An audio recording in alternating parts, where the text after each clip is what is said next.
Grüezi und herzlich willkommen to another episode of Living in Switzerland. This podcast is brought to you by Rigby. We are a staffing and project services company based in Zurich. If you or anyone you know of is looking for a new role, or you're looking to hire, let us know. We'd be happy to help. The best way to do that is by going to rigby.ch/apply and filling out the form. Then, if we have anything that might be of interest, we'll gladly let you know. Lastly, please like this video and subscribe to our channel. We'll post more full episodes, shorts and clips about living and working in Switzerland. What are some of the different paths available in the Swiss school system?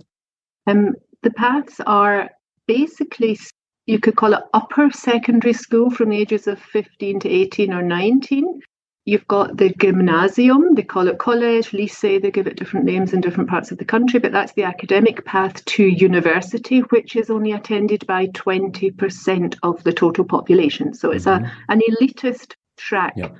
Gymnasium, there's 11 subjects at least, and they have to pass them all, or they can fail 2, but they have to compensate for failed subjects, and that's tough. Then you've got different kinds of middle schools, you've got a specialised school where you can do, work towards primary school teaching or social work or healthcare and so on. Then there's also a specialist area of business and a specialist area of IT. So that's another form of school that's a bit less academic. The gymnasium's the truly academic one. Then you've got the apprenticeships for 70% of the population, and some of these are elite.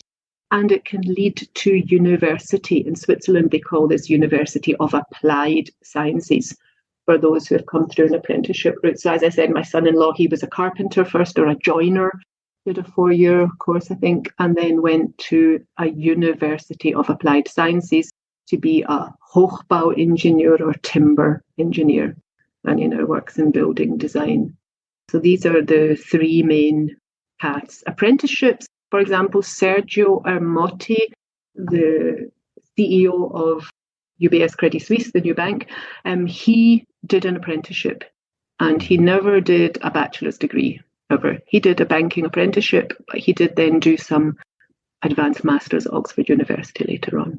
So their apprenticeships are not the same in this country. They're also called vocational education and training. So that's another, the term, the official term that's used. And it's funny because you think vocational, that sounds as if it's for kids that are not very bright. But some of them are extremely bright, but they're not very good at the 11 subjects you've got to pass, because you've got to pass at gymnasium, you would need to pass languages and maths and sciences and economics and law and so on.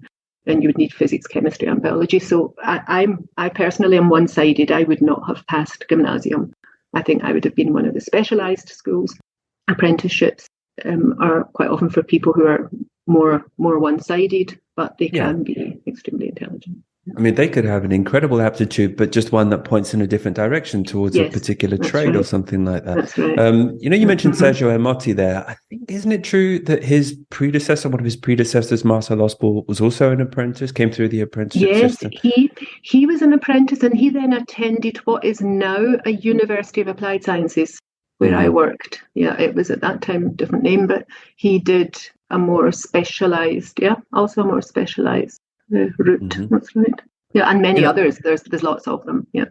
Sure. Margaret, one thing that I've noticed just anecdotally coming from the UK is that, I mean, we had apprenticeships, of course, but I think it's much more developed here in Switzerland. Oh, yes. Mm-hmm. The apprenticeship. Absolutely. Yeah.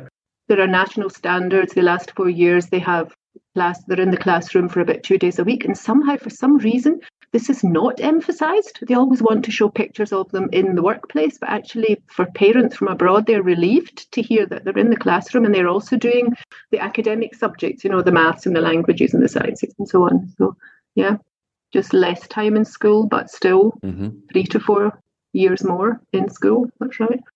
And an example of an apprenticeship is you can be a tax expert because you studied law. Or you can be a tax expert because you did a commercial apprenticeship and then started doing specialist training courses. And, the highest tax experts in the land may or may not have gone to university. They may have done an apprenticeship. And you have the opportunity during an apprenticeship to earn a little bit, not much, but That's right. something. Yeah.